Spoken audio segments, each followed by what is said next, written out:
We live in a culture obsessed with arrival. We build our lives around destinations, the perfect career, the stable relationship, the corner office, the finished chapter of self-improvement. We are constantly moving towards something, a milestone, an achievement, a state of being, and we measure our worth by how close we get to that finish line. But what happens when you realize that every destination you reach is simply another starting point? What if the very act of striving for certainty becomes the greatest source of exhaustion? We feel perpetually restless, like travelers on an endless highroad, always moving, yet never quite arriving at a place we can call home. This feeling of being suspended between who we were and who we are meant to be, this is the modern ache of expectation. It creates a profound emotional void, a sense that even when everything appears stable, successful, or complete on the surface, there is an invisible current pulling us away from ourselves. We look at others' lives curated and polished for public viewing, and we feel a deep, aching comparison, a yearning for a life that seems effortlessly whole. This feeling of being adrift, of having everything but lacking purpose, is not new. It is a deeply human condition, one that has echoed through the ages, echoing across vast distances and centuries. To understand it, we must look back to a time when the world was defined by movement. The 17th century Japanese thoroughfare known as the Mimasaka highroad. Imagine this place. It was not a single town, but a scattering of hamlets clinging to ridges that seemed to climb up from one mountain pass to the next.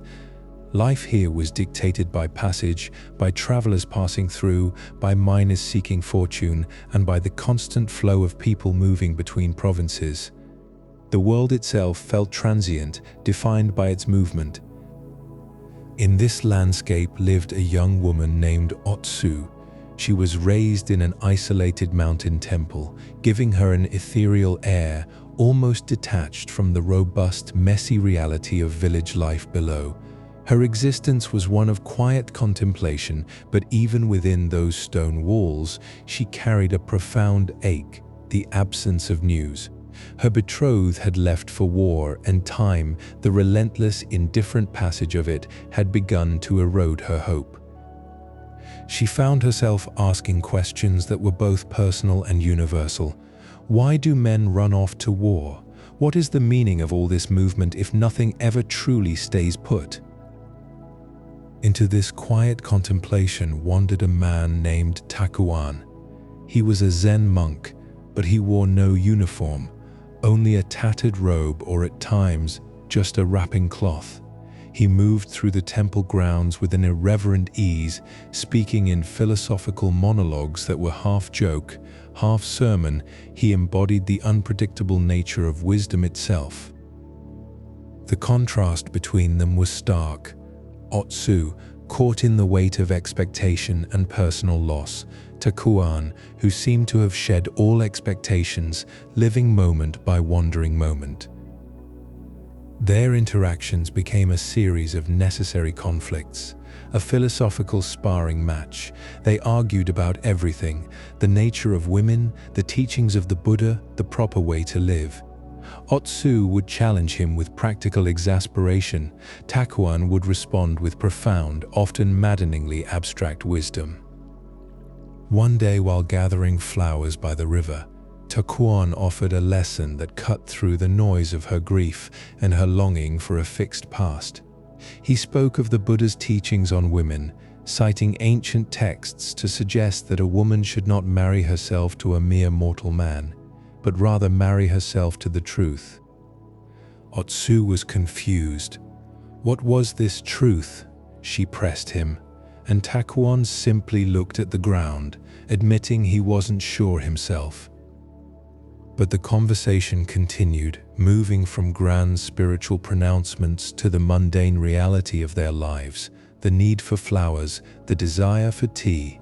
The great philosophy dissolved into a simple exchange about who was teasing whom, where they were going next, and what needed to be done by morning.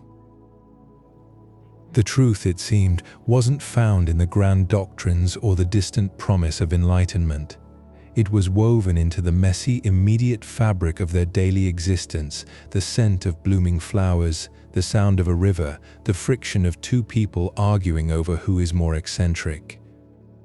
This story reveals something fundamental about the human condition, that we often mistake attachment for meaning. We build our identities and our happiness around fixed points: a person, a status, a memory, a career goal. When those anchors are pulled away by life's inevitable tides, we feel lost, paralyzed by grief or denial. The psychology of this struggle is the deep human need for narrative closure. We want our lives to make sense. We want the story to have a clear beginning, middle, and end. But life, like the Mimasaka highroad, is not linear. It is a continuous flow, marked by detours, unexpected encounters, and moments of profound ambiguity. The modern world has only amplified this pressure for closure. We are constantly bombarded with narratives: you must achieve X to be happy. If you don't move forward, you will fail. This creates an anxiety that we are always failing to meet the script written for us.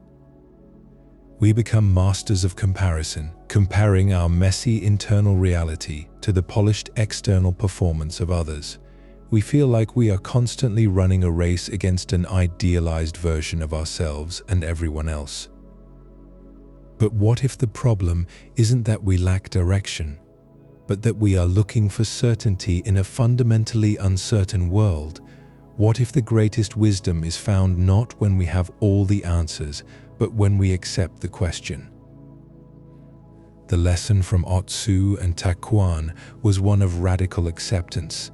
It wasn't about finding the truth, it was about recognizing that there are many truths: the truth of the flower festival, the truth of a good argument, the truth of simply needing help cutting flowers. We carry these expectations with us today, even when we think we've left them behind. We still look for the grand revelation at the end of a promotion cycle or the perfect moment in a relationship. We are still trying to anchor ourselves to something that is inherently impermanent. But if you stop treating life like a map with clear endpoints and start viewing it instead as a river, a continuous flow of moments, the pressure lifts. The anxiety doesn't vanish, but its grip loosens. The wandering monk taught Otsu that the most valuable thing was not a grand spiritual insight, but simply paying attention to the present moment. The bee buzzing near his head, the feel of the cool water on the veranda, the specific color of a yellow rape blossom. These small details are the only things we can truly own. The journey back to self is not about finding a fixed identity or achieving a permanent state of peace. It is about cultivating the ability to be present in the uncertainty. It is about allowing yourself to wander without guilt, accepting that your purpose might simply be to observe, to question, and to keep moving forward even when you don't know where the path leads. The river continues its course, regardless of our plans or our griefs, and so too does life.